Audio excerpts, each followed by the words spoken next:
तो चलिए स्टूडेंट्स, हम लोग अपना आज की क्लास को शुरू करते हैं। और आज हम एंशियंट हिस्ट्री में बात करने जा रहे हैं लेटर वैदिक पीरियड की, जिसमें हमने लास्ट का जो लेक्चर किया था उसमें हमने क्या देख लिया था। इसमें हमने क्या क्या चेंजेस आ रहे थे लेटर वैदिक पीरियड में, उसको हमने पूरी तरीके से समझ लिया था। चारों वेदों के बारे में हमने जान लिया था, उपनिषद क्या होते हैं, ब्राह्मण क्या होते हैं, आरण्यक क्या होते हैं, उन सब चीज़ों को हमने देख लिया था।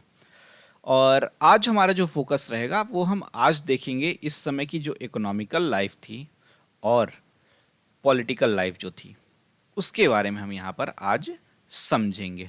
ठीक है, तो चलिए शुरू करते हैं और देखते हैं आज की क्लास को। सबसे पहले हम बात करेंगे इस समय की जो आर्थिक जीवन था, इकोनॉमिकल लाइफ था, उसकी हम बात करते हैं। आर्थिक जीवन की हम बात करते हैं, किस तरीके से इस समय परिवर्तन आया। देखिए, जब हम ऋग्वैदिक पीरियड की बात कर रहे थे तो आपको याद होगा हमने ऋग्वैदिक पीरियड और आर्यों के बारे में जब शुरुआत की थी तो उस समय हमने क्या कहा था कि जो आर्य थे एक तरीके से ये घुमंतु प्रवृत्ति के थे, यायावर प्रवृत्ति के थे और एक स्थान से दूसरे स्थान तक भ्रमण करते रहते थे। जिसका कारण ये था कि ये हजारों की संख्या में पशु पालते थे और पशुओं के कारण इनका मुख्य व्यवसाय भी, ऑक्यूपेशन भी इनका पशुपालन ही हुआ करता था। ठीक है, लेकिन जब ये ऋग वैदिक पीरियड से लेटर वैदिक पीरियड की तरफ पहुंचते हैं तो थोड़े बहुत बदलाव आते हैं। कैसे? एक तो ये आर्य जो थे, जो आए हुए थे, ये अनार्यों, भारत में जो पहले से अनार्य रह रहे थे उनके संपर्क में आते हैं। और अनार्य लोग क्या करते थे? एग्रीकल्चर खूब करते थे। भले ही उसमें गिरावट आ गई थी लेकिन ये एग्रीकल्चर इनका प्राइमरी ऑक्यूपेशन हुआ करता था। और इनका प्राइमरी ऑक्यूपेशन क्या था? पशुपालन हुआ करता था। ठीक है, लेकिन जब ये यहाँ पर आए तो इनसे इन्होंने धीरे धीरे पशुपालन की जगह पे साथ साथ कृषि करना भी सीखा, इनसे कुछ कृषि भी सीखी। और इस समय इनको आयरन, लोहे के बारे में भी जानकारी लेटर वैदिक पीरियड में हो गई। तो उससे क्या हुआ, कुछ टूल्स वगैरह भी इन्होंने, औजार वगैरह भी बनाने शुरू कर दिए। तो जो प्राइमरी शिफ्टिंग हुआ वो क्या हुआ कि जो ये इनका प्रमुख व्यवसाय जो पशुपालन हुआ करता था वो अब बदल के क्या बनने लगा? एग्रीकल्चर, यानी कि कृषि बनने लगा। और जब भी कृषि अगर आपका मेन ऑक्यूपेशन बन जाएगा तो आपके पास इनकम भी बढ़ जाती है, जिसके बारे में हमने इंडस वैली सिविलाइजेशन में बहुत ही डिटेल में की थी। फिर से उस चीज़ों को डिस्कस करना टाइम की बर्बादी होगी, आप दोबारा अगर उस लेक्चर को देखना चाहें तो देख लीजिएगा। तो अगर आपकी इनकम बढ़ने लग रही है तो यानी कि आपकी खर्च करने की टेंडेंसी भी बढ़ेगी और आपकी इकोनॉमी क्या होगी? सरप्लस में जाएगी। ठीक है, तो आप एक बात समझिएगा कि इस समय कृषि बढ़ने तो लगी थी लेकिन ऐसा नहीं था कि बहुत एकदम एडवांस एग्रीकल्चर हो गया था, ऐसा कुछ नहीं था। बढ़ रही थी लेकिन बहुत नहीं अधिक बढ़ी थी। तो एक सरप्लस यानी कि अधिशेष जो था वो अल्प अधिशेष था, यानी कि ऋग्वेद की तुलना में तो आपकी जो इनकम थी लोगों की बढ़ गई थी, लेकिन इतनी भी नहीं बन गई थी कि बढ़ गई थी कि वो एकदम से अर्बन सिविलाइजेशन आ जाए। लेकिन बदलाव का दौर शुरू हो चुका था। बदलाव का जो दौर था वो शुरू हो चुका था। अल्प अधिशेष स्थिति में थी। आर्यों के जीवन में लोहे की वजह से बड़ा बदलाव आया, जिसे गलाकर इन्होंने हथियार बनाए, वेपन्स बनाए, औजार बनाए, जिसका कृषि वगैरह में भी यूज हुआ। और चूंकि युद्ध प्रेमी तो ये थे ही, तो उससे क्या हुआ, औजारों से वेपन बनाना शुरू कर दिया और हथियार बनाकर लड़ना भी शुरू कर दिया। तो अब एक और चीज समझिएगा यहीं पे। पहले इनकी जो वॉर हुआ करती थी उसका मेन रीजन क्या था? गायों की चोरी हो जाती थी, पशुओं की चोरी हो जाती थी। लेकिन अब क्या किया इन्होंने? एग्रीकल्चर शुरू किया। अब इन्होंने एग्रीकल्चर अगर शुरू कर दिया है, कृषि शुरू की है, तो क्या होगा? कृषि के लिए क्या चाहिए? लैंड चाहिए। लैंड चाहिए। और वॉर करना इनकी फितरत में था, इनकी टेंडेंसी थी, सुबह शाम इनको लड़ते ही रहना है। तो अब लड़ने का कोई तो बहाना चाहिए। तो पहले जो वॉर हुआ करता था एनिमल्स वगैरह के लिए हुआ करता था, गायों के लिए हुआ करता था, वो अब एक दूसरे की जमीन को हथियाने के लिए होने लगा। तो युद्ध का मेन कारण भी परिवर्तित होकर क्या हो गया? लैंड हो गया। और जब एक एरिया से दूसरे एरिया के लोगों को और भूमि जीत मिल जाती तो धीरे धीरे उससे एग्रीकल्चर इनका और बढ़ने लगता। तो कुल मिलाकर इनका एग्रीकल्चर पे एक तरीके से मेन व्यवसाय बन चुका था। और अब ये सेंट्रल इंडिया की तरफ भी आ गए थे, आप कहिए तो एक तरीके से आपका गंगेटिक प्लेन की तरफ आ गए थे। और गंगेटिक प्लेन की तरफ आने से क्या हुआ कि यहाँ की जो सॉयल थी वो बहुत अधिक फर्टाइल थी, तो उससे भी क्या हुआ, इनको फायदा हुआ और अब इन्होंने कृषि करना शुरू किया। पहले ये जो घूमते रहते थे, अब इन्होंने एक जगह पर बसना शुरू कर दिया, एक ही जगह पर रहने की इनकी टेंडेंसी आने लगी, यहाँ वहाँ दौड़ना भी इन्होंने छोड़ दिया। याद रखिएगा दो नाम, यव और ब्रोही, ये दो फसलें यहाँ पर देखने को मिलती हैं। ठीक है, यव और ब्रोही दो फसलें मिलती हैं। साथ ही माना जाता है कि गोधुम, जिसे समझा जाता है कि ये गेहूं था, इसका भी उत्पादन यहाँ पर शुरू हुआ। और चूंकि अब थोड़ा बहुत इनकम आने न था, तो इनकी एक अंदर से एक छाएं भी शुरू हुई, तो जो शिल्प वगैरह हुआ करते थे उनका भी थोड़ा बहुत टेंडेंसी बढ़ी। और बाहर तो नहीं, लेकिन इंटरनल ट्रेड भी इनका थोड़ा बहुत बढ़ गया। तो कुल मिलाकर आर्थिक जीवन जो था इनका वो अधिक होने लगा। कई बार क्वेश्चन ये पूछा जाता है कि किससे पता चलता है कि लेटर वैदिक पीरियड में आपका एग्रीकल्चर बढ़ गया था। तो उसके लिए आपको दो एग्जाम्पल देने हैं। शतपथ ब्राह्मण किसका है, याद रखिएगा, कल हमने बात की थी। ठीक है, इसमें क्या किया गया है, एग्रीकल्चर का वर्णन किया गया है, कृषि से संबंधित मंत्रों का वर्णन किया गया है। वाज्र स्नेही संहिता, इसमें भी एग्रीकल्चर कृषि का खूब वर्णन किया गया है। जबकि ऋग्वेद में सिर्फ 24 मंत्र ऐसे थे जो एग्रीकल्चर यानी कि कृषि से जुड़े हुए थे।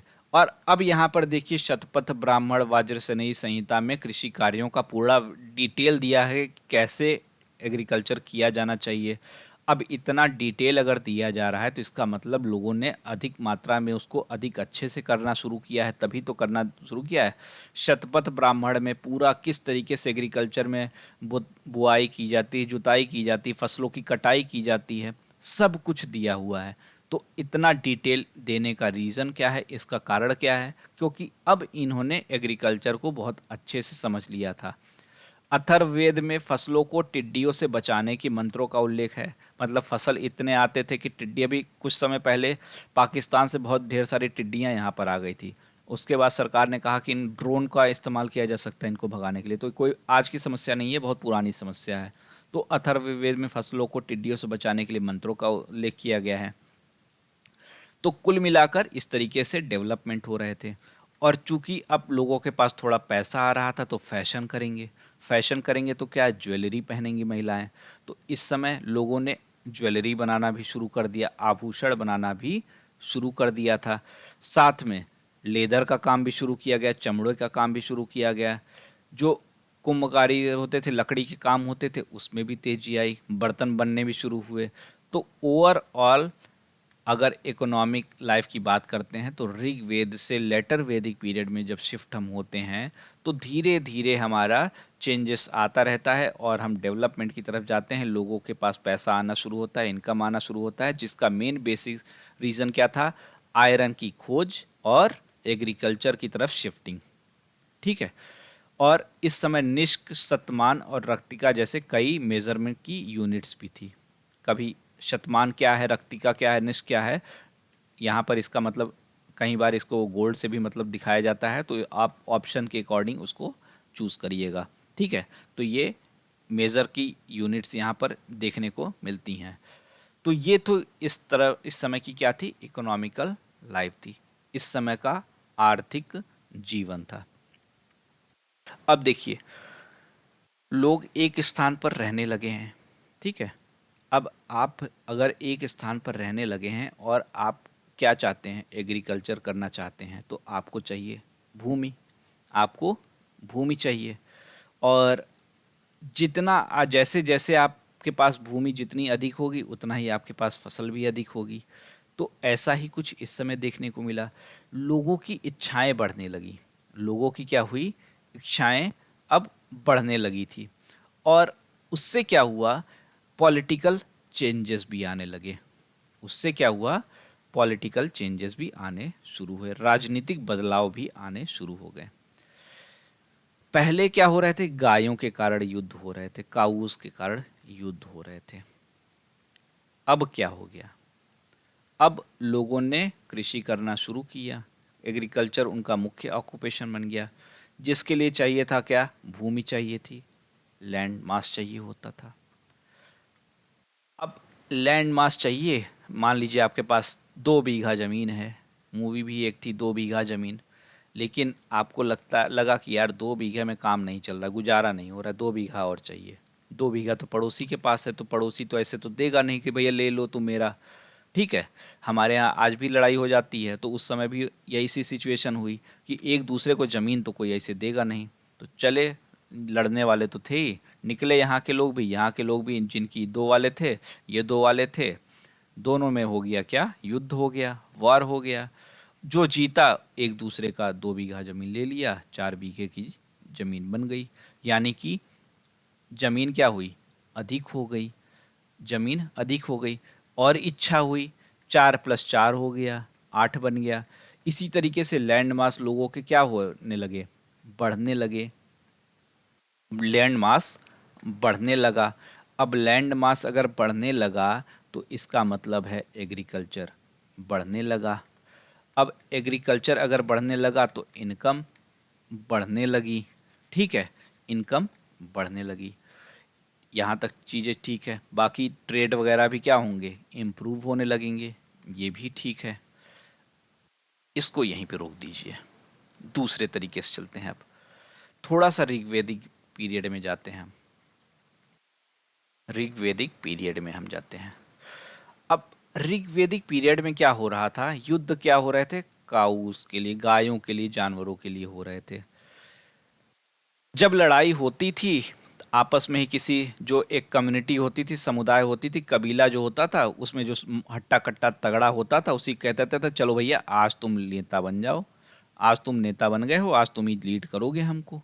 ऐसा ही चलता था, ऐसे वही जाता था, लीड करता था, युद्ध होता था, युद्ध समाप्त हो गया, फिर से वो आम लोगों के बीच में राजा आ गया, नेता फिर से आम जनता में आ गया, शामिल हो गया। कोई अलग से उसकी बहुत पहचान नहीं थी, कोई उसकी अलग से पहचान नहीं थी। और युद्ध में क्या होता था, वो किसकी सहायता लेता था स्ट्रेटजी वगैरह बनाने में, पुरोहितों की सहायता लेता था, क्योंकि पुरोहित पढ़े लिखे विद्वान स्कॉलर होते थे, तो अब उनसे स्ट्रेटजी बनती थी। तो एक तरीके से ये लीडर जो किंग बना है, और ये पुरोहित, ये आपस में मिलकर क्या करते थे, युद्ध करते थे। तो अब यहाँ भी अपनी भूमि को बढ़ाना है अगर, तो जब युद्ध होगा तो यही दोनों करने जाएंगे, यही दोनों ही तो मेन रहेंगे उसमें। लेकिन पहले छोटे मोटे युद्ध होते थे, अब बड़े लेवल पे युद्ध होने लगे हैं, तो इनको अपनी मेहनत भी अधिक करनी पड़ेगी, अधिक स्ट्रेटजी बनानी पड़ेगी, अधिक मेहनत करनी पड़ेगी। तो इससे क्या हुआ, इससे ये अपने आप को सुपीरियर समझना शुरू कर देंगे, इससे ये अपने आप को अधिक सुपीरियर समझना शुरू कर देंगे कि भाई हम ही सब कर रहे हैं, हम ही सब कर रहे हैं, ऐसा ही हो, हम कर रहे हैं तब होगा, नहीं तो नहीं होगा। बहुत सारे लोग सोचते हैं उनके बिना तो दुनिया नहीं चलेगी, तो ऐसा ये लोग भी सोचने लगे थे अब धीरे धीरे। तो उससे क्या हुआ कि ये जो राजा, पहले क्या होता था, पब्लिक आपस में सुनती थी, पब्लिक डिसाइड करती थी कि आज तुम बन जाओ, अब तुम बन जाओ। ये क्या हुआ, एक बार कोई राजा बना और बड़े एरिया को जीत लिया, बोला जीते हम, बाद में तुम किसी और को बना दोगे राजा, ऐसे थोड़ी ना चलेगा, हमारा ही चलेगा, हम ही राजा बने रहेंगे। ठीक है, लोगों ने कहा अच्छा ठीक है, तुम बने हो, चलो ठीक है, बाद में कोई और बन जाएगा। फिर राजा बोला अच्छा, हम इतनी मेहनत करें और हमारे बच्चे क्या करेंगे, कुछ ना करें, अब हम कुछ किए हैं तो हमारे बच्चों को उसका फायदा मिलना चाहिए, राजा का बेटा ही राजा बनेगा। जो ऋतिक रोशन वाली मूवी है सुपर 30, वही डायलॉग इन्होंने भी, राजा ने भी मारा कि मेरा ही बेटा राजा बनेगा और कोई नहीं बनेगा। तो राजा का जो पद हुआ करता था, वो अब क्या हो गया, अनुवांशिक जेनेटिक हो गया, राजा जेनेटिक पोस्ट पे आ गए भैया। अब कोई चुनाव उनाव राजा का नहीं होता था, और यहीं से एक तरीके से राजतंत्र की शुरुआत हो गई। पहले क्या था, डेमोक्रेसी था, ऋग्वेदिक पीरियड में क्या था, डेमोक्रेसी था। लोग अपने में से राजा को चुनते थे, उसको जब चाहते हटा भी देते थे। लेकिन यहाँ पर राजा पावर में आ गया, राजा पावर में आ गया।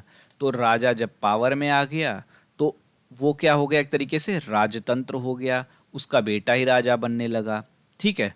उसके अलावा अब एरिया बड़ा हो गया, एग्रीकल्चर बढ़ गया, इनकम बढ़ गया, तो अब पहले कोई अधिकारी अधिकारी तो होते नहीं थे, छोटा सा काम होता था, लड़के आए मिल बांट के खा गए। लेकिन अब इनकम खूब हो रही है, एरिया बढ़ गया है, दूर दूर तक एरिया फैला है, तो उसका एडमिनिस्ट्रेशन करना होगा, उसका प्रशासन चलाना होगा। प्रशासन चलाने के लिए लोग चाहिए होंगे। तो अब प्रशासन चलाने के लिए अधिकारी ऑफिसर्स नियुक्त किए जाने लगे। ऑफिसर्स नियुक्त किए जाने लगे जो पहले नहीं होते थे। पुरोहित, पुरोहित राजा की सहायता कर रहा है, राजा सबसे बड़ा बन गया, तो पुरोहित ऐसे तो रहेगा नहीं, पुरोहित भी कहेगा कि भैया ऐसा थोड़ी ना होता है, तुम खाली राजा बनते जाओ, स्ट्रेटेजी तो हम ही बना रहे हैं, भले तुम कुछ कर रहे हो लेकिन स्ट्रेटेजी तो हमारी है। तो राजा कहते थे ठीक है, तुम पैसा लेते रहो, पैसा लेते रहो। तो पुरोहित अब धन इकट्ठा करने लगे थे खूब, ये इनका फोकस मनी पर आ गया था, पैसे पर फोकस हो गया। इसी तरीके से अब का इस समय आपको याद होगा, तो हमने कहा था कि इस समय कर्म कांड वगैरह खूब होने लगे थे, यज्ञ खूब होने लगे थे, तो वहां से भी पुरोहित लोग खूब कमाते थे, वहां से भी पुरोहित लोग खूब कमाते थे। तो इस समय के जो क्या में बड़े बदलाव हुए कि राजा का पद अब अनुवांशिक हो गया, राजा का चुनाव बंद हो गया, सभा और समिति, ये और विदत, ये तीन समिति ऑर्गेनाइजेशन से, एक तरीके से इंस्टीट्यूशंस हमने पढ़े थे, इनका काम क्या होता था, ये राजा को एक तरीके से सलाह देती थी, राजा को चुनती थी, इनके बीच में एक तरीके से संवाद होता था, डिबेट होता था, ये बातों को रखते थे, एक तरीके से जुडिशरी का काम भी करते थे। लेकिन अब सब कुछ जब राजा ही करने लगा, तो क्या सभा समिति इन सब चीजों की जरूरत रह गई? धीरे धीरे इनका भी क्या हुआ, डाउनफॉल शुरू हो गया, और अस्तित्व इनका भी धीरे धीरे क्या हुआ, समाप्त होने लगा। तो यही सब इस समय के राजनीतिक बदलाव थे। ऋग्वैदिक काल में युद्ध मुख्यतः गायों के लिए होते थे, जो संपत्ति का आधार था। उत्तर वैदिक काल में जो युद्ध हुए मुख्यतः भूमि के लिए हुए। पहले जो शक्तिशाली कबीले थे वे कमजोर कबीले की गाय छीन लेते थे, और अब क्या हुआ, अब वे कमजोर कबीले की भूमि छीनने लगे थे, जिस कारण पहली बार क्षेत्र के लिए युद्ध जो होते थे बड़े क्षेत्र के लिए होने लगे। दूसरे जन क्षेत्र को आपस में मिलाना शुरू हुआ, जिससे कि अब जनपद बनने लगा, और जब कई जनपदों को आपस में कंबाइन कर लिया जाता था, कई जनपद एक दूसरे से जीत लेते थे, तो महाजनपद बनने शुरू हो गए, नए नए क्षेत्र बनने लगे, कौशाम्बी और जैसे। जब जनपद बनना शुरू हो गया तो प्रक्रिया राजा व पुरोहित मिलकर कर रहे थे, जिससे उनके सम्मान में वृद्धि हुई। ये लूट के माल को आपस में बांटते थे। ठीक है, ये लूट के माल को आपस में क्या करते थे, बांट लेते थे, जिस तरह से अभी हमने बात की। चूंकि राजा के सम्मान में वृद्धि होने लगी, वह शक्तिशाली होने लगा, और इससे राजा का पद धीरे धीरे अनुवांशिक होने लगा। अब पहले एक टैक्स की हमने बात की थी ना, बलि। ये बलि क्या होता था, चूंकि अब वो लीड कर रहा है वॉर में, तो लोग अपनी इच्छा से क्या करते थे कि भैया चलो ठीक है, तुमको कुछ हम दे देते हैं, नहीं तो अलग से क्यों कोई जाएगा नेतागिरी करने के लिए, उसको कुछ फायदा होगा तभी। तो बलि नाम का एक स्वेच्छा से दिया जाने वाला कर हुआ करता था। लेकिन अब इस बलि को क्या कर दिया गया, कंपलसरी कर दिया गया कि तुमको राजा को ये कर देना ही होगा। इसके अतिरिक्त भाग और शुल्क नाम से दो और कर लगा दिए। तो यहां से आपका एक तरीके से टैक्सेशन का सिस्टम भी शुरू हो गया। यहीं से जीएसटी की नींव पड़ गई थी, समझ लीजिए, गब्बर सिंह टैक्स की यहीं से नींव पड़ी थी और कहीं से नहीं। ठीक है, तो बलि नामक कर को अब अनिवार्य कर दिया गया, और प्रशासन की जिम्मेदारी भी बढ़ गई। राजा का चुनाव नहीं होने से इनका चुनाव करने वाली समिति स्वयं अप्रभावी हो गई। लोकतंत्र के स्थान पर राज्यतंत्र आ गया, समिति सभा विलुप्त होने लगी, प्रशासनिक ढांचा और राजा के 16 रत्न की जानकारी मिलती है। ठीक है, भागदूत, संग्रहिता, कोषाध्यक्ष जैसे पद आने गए, जिसके बारे में हमने ऑलरेडी बात कर ली है, अभी जब हमने थोड़ी देर पहले ही बात की। तो इस तरीके से ये चीजें हुई। लेकिन थोड़ा सा और कहानी थी, थोड़ा सा और कहानी हो रही थी। अब बाकी कहानी क्या हो रही थी, क्लास में आप हैं, सब लोग बराबर हैं। टीचर ने क्या किया, किसी एक को एक दिन मॉनिटर बना दिया। अब वो मॉनिटर क्या हुआ भैया, पहले तो ठीक है मॉनिटर बन गया, कोई बात नहीं, अगली क्लास में फिर वही मॉनिटर बन गया, अगली क्लास में फिर वही मॉनिटर। धीरे धीरे मॉनिटर को लगने लगा कि मैं ही सब कुछ हूँ, मैं ही सबसे तेज हूँ। तो बाकी जो स्टूडेंट्स हैं उनसे मॉनिटर का थोड़ा सा क्या हो जाएगा, कटाव हो जाएगा। ऐसा ही इस समय हुआ। जो राजा था वो था तो जनता के बीच में से, पब्लिक के बीच से ही, लेकिन अब वो अपने आप को सुपीरियर समझने लगा। तो पब्लिक क्या उसको रिस्पेक्ट देने लगेगी? एकदम से नहीं देगी, कहेगी अरे हमारे साथ ही खेलता था और अपने आप को बहुत बड़ा आदमी अब समझने लगा है। तो इस तरीके से पब्लिक उसको रिस्पेक्ट ही नहीं देती थी। लेकिन अब राजा को जब बढ़िया वेल्थ मिल गया, धन वगैरह मिल गया, एरिया भी मिल गया, तो उसको लगा यार ऐसे काम नहीं चलेगा। अगर हमको सही में लंबे टाइम तक चलना होगा तो पब्लिक का सपोर्ट तो चाहिए। क्यों पब्लिक का सपोर्ट चाहिए? भैया अगर नहीं सपोर्ट लेंगे तो दूसरा कबीला वाला फिर से अटैक कर देगा, और पब्लिक का सपोर्ट ही नहीं रहेगा तो फिर हार जाएंगे, हमारी कहानी खत्म हो जाएगी। तो इनको लगा पब्लिक का सपोर्ट तो चाहिए। पब्लिक का सपोर्ट कैसे मिलेगा, सोचना शुरू किया राजा ने। तब इनको याद आए कौन? पुरोहित याद आए। पुरोहित क्यों याद आए?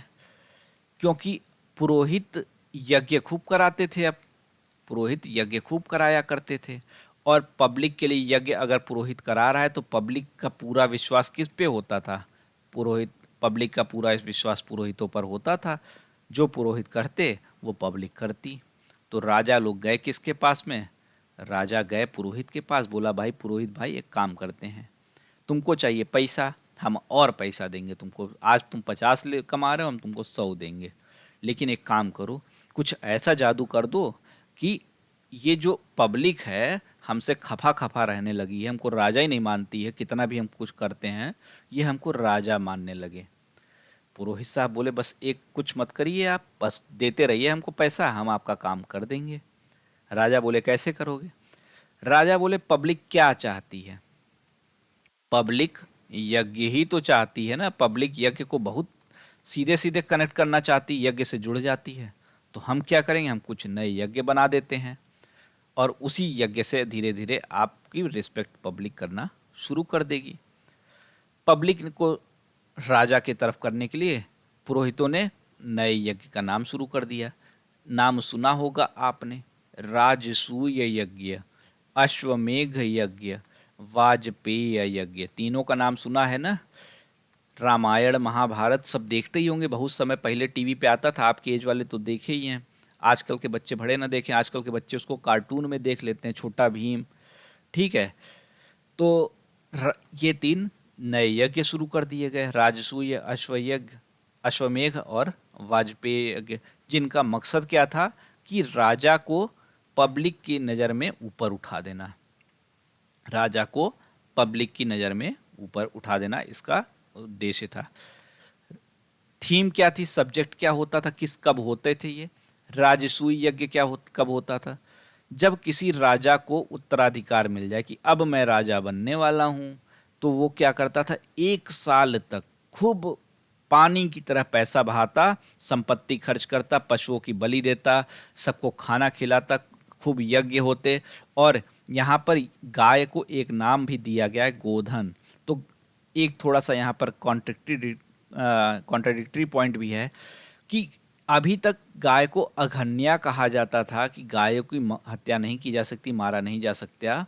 वही अब गाय को कहीं कहीं गोधन भी कहा जाने लगा। गाय के मांस को भी परोसा जाने लगा, यानी कि बीफ वाला जो बवाल है वो भी यहीं से चालू हो गया। गाय को भी मारा जाने लगा, उसका मांस अतिथियों को परोसा जाने लगा। ठीक है। और पशुओं की खूब बलि दी जाने लगी। और इसमें से पब्लिक में से सबको इसमें नहीं बुलाते थे। 50 लोग हैं तो 5 ही लोग को बुलाया। 5 ही लोग को बुलाया। एक बार हुआ इन्हीं 5 को बुलाया, दूसरी बार बुलाया, तीसरी बार बुलाया। तो धीरे धीरे क्या होगा, ये 5 को लगने लगेगा ना कि हम भाई राजा के बहुत करीब हैं, ये राजा के सपोर्टर बनने लगेंगे। और बाकी जो 45 बचे, पहले तो उनको कोई फर्क नहीं पड़ा, अरे ठीक है राजा के पास जा रहा है, क्या हो गया, हम थोड़ी किसी से कम है। दूसरी बार हुआ, अरे ठीक है। तीसरी बार ठीक है। चौथी बार से मन में डाउट आने लगा, घर में कोई बोलने लगा, आप कुछ नहीं करते क्या, आपको राजा नहीं बुला रहा है? आप कुछ नहीं करते, राजा नहीं बुला रहा है? धीरे धीरे डाउट बढ़ना शुरू हुआ। तो 45 जो बचे थे वो अपने आप राजा को ऊपर समझने लगे और नीचे समझने लगे स्वयं को। साइकोलॉजिकल इफेक्ट उनके ऊपर पड़ने लगा, मनोवैज्ञानिक प्रभाव पड़ा। तो फाइनली क्या हुआ, इससे राजा अपन धीरे धीरे सुपीरियर होने लगा। दूसरा कौन सा था? अश्वमेघ यज्ञ। घोड़े को छोड़ दिया जाता, जैसे आप देखते हैं, आपने याद होगा लव कुश वाली कहानी आपको याद ही होगी, देखा ही होगा, रामायण में आपने सुना ही होगा। घोड़े को छोड़ दिया जाता, जहां तक का क्षेत्र जाता वहां तक का क्षेत्र राजा का होता, समाज साम्राज्य विस्तार होता, इससे भी राजा की कीर्ति बढ़ती, दूसरों तक पहुंच बढ़ती, और धीरे धीरे पब्लिक में एक्सेप्टेंस होता कि मेरा राजा तो बड़ा महान है। वाजपेयी यज्ञ क्या होता था? वाजपेयी यज्ञ एक तरीके से परिवार के ही जो लोग होते थे, परिवार के ही जो लोग होते थे उसमें राजा की एक्सेप्टेंस बढ़ाने की कोशिश की होती थी। जब कोई राजा बन जाता था तो यज्ञ किए जाते, उसमें खूब बढ़िया से सुरापान वगैरह होता, खूब बढ़िया कहानी होती, और उसमें रथों की रेस होती। जैसे गोविंदा की एक पिक्चर आई थी कुंवारा, उसमें एक रेस होती है, वैसे ही इन रथों की चैरियट रेस जो होती थी उसमें कोश हमेशा ऐसा किया जाता था कि भाई राजा ही जीतेगा, राजा ही जीतेगा, ये कोशिश होती थी। और धीरे धीरे क्या होता था, राजा इन लोग को, बाकी परिवार वालों को इतना खुश कर देता था कि बाकी लोग चाह वाले कर भी कुछ नहीं बोलते थे, कहते थे ठीक है यार, सब तो कर रहा है हमारे लिए, यही राजा है आज से। तो और पब्लिक को भी लगता था कि हाँ राजा बहुत काम कर रहा है, बहुत यज्ञ करा रहा है, उसको वो सुपीरियर समझ लेती थी। तो ये तीन इस तरीके से यज्ञ होने लगते थे। तो ये तो इस समय की इकोनॉमिकल लाइफ थी और पॉलिटिकल लाइफ थी। अब कल हम देख लेंगे क्या, सोशल लाइफ और रिलीजियस लाइफ, और उसके बाद लेटर वैदिक पीरियड हमारा हो जाएगा खत्म। और लेटर वैदिक पीरियड के बाद में हम क्या देखेंगे, लेटर वैदिक पीरियड के बाद में हम शुरू करेंगे महाजनपद, और उसके बाद बुद्ध के बारे में जानेंगे, बुद्धिज्म के बारे में जानेंगे, जैनिज्म, मौर्यन पीरियड, गुप्ता पीरियड, संगम वंश। इन सब को देखने के बाद में हमारा एंशियंट हिस्ट्री खत्म होगा और हम मॉडर्न हिस्ट्री के जो कंटिन्यू कर देंगे। कुछ लेक्चर के बाद में हमने उसको अभी रोक रखा है कि पहले एक को ख़त्म कर लिया जाए, ठीक है। तो अभी इतने पे रखते हैं, कुछ डाउट होगा? वैसे कुछ डाउट होगा नहीं, जो क्वेश्चन आते हैं इसी से आते हैं। आप यूट्यूब चैनल पे वहाँ पर कुछ क्वेश्चंस वगैरह जो प्रेपलर एडू सेंटर के नाम से ही जो यूट्यूब चैनल है उसको आप सब्सक्राइब कर लीजिए, वहाँ पर आपको यूपीएससी के प्रीवियस ईयर क्वेश्चंस भी खूब मिल जाते हैं, ठीक है। तो चलिए अभी इसको इतने पे रोकते हैं।